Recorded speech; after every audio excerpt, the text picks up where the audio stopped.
મારા વાલા ગુરુજનો તેમજ વડીલો, ભાઈઓ, માતાઓ, બહેનો તથા મારા સાથી વિદ્યાર્થી મિત્રો, આજે 15મી ઓગસ્ટ છે અને આપણે બધા આજે આપણા દેશના 79માં સ્વતંત્રતા દિવસ ઉજવવા માટે અહીં ઉપસ્થિત થયા છીએ।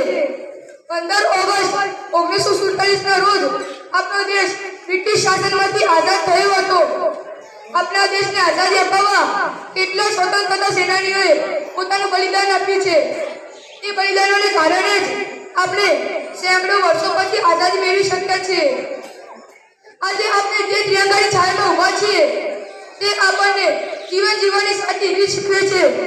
ત્રિરંગાની સૌથી ઉપરનો કેસરી રંગ દેશની તાકાત અને સાહસનું પ્રતીક છે। મધ્યમાં રહેલો સફેદ રંગ શાંતિ, સંવાદિતા અને તમામ ધર્મોનું સન્માન કરવાનું શીખવે છે અને ત્રિરંગાની સૌથી નીચેનો લીલો રંગ દેશના વિકાસ અને સમૃદ્ધિનું પ્રતીક છે। ત્રિરંગાની મધ્યમાં બનેલું અશોક ચક્ર આપણને સતત આગળ વધવાની પ્રેરણા આપે છે। ભારતની સંસ્કૃતિ તેના ધ્વજમાં જોઈ શકાય છે। દરેક ભારતીય માટે તેનો દેશ પહેલા આવવો જોઈએ। ભારત દુનિયાનો સૌથી મોટો લોકશાહી દેશ છે, તેથી આપણે અહીંની સંસ્કૃતિ અને સભ્યતાને સાચવવી જોઈએ। આપણે ખૂબ નસીબદાર છીએ કે આપણા પૂર્વજોએ આપણને સુખ અને શાંતિની ભૂમિ આપી છે, જ્યાં આપણે રાત્રે ડર્યા વગર ઊંઘી શકીએ છીએ। આપણો દેશ ટેકનોલોજી, એજ્યુકેશન, સ્પોર્ટ્સ, ફાઇનાન્સ અને અન્ય ઘણા ક્ષેત્રોમાં ઝડપથી વિકાસ કરી રહ્યો છે, જે આઝાદી વિના શક્ય ન બન્યું હોત।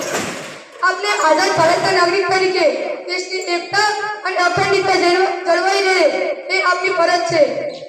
દેશના દરેક નાગરિકોએ પોતાના જીવના જોખમે સરહદ ઉપર આપણી સુરક્ષા માટે પોતાની ફરજ બજાવતા જવાનોનું આપણે સન્માન કરવું જોઈએ અને દેશની આઝાદી અપાવવા પોતાના બલિદાન આપનાર વીર જવાનોને આપણે ક્યારેય ના ભૂલી શકીએ। બસ આટલું કહીને હું મારી સ્પીચને શાયરી વડે પૂર્ણ કરું છું।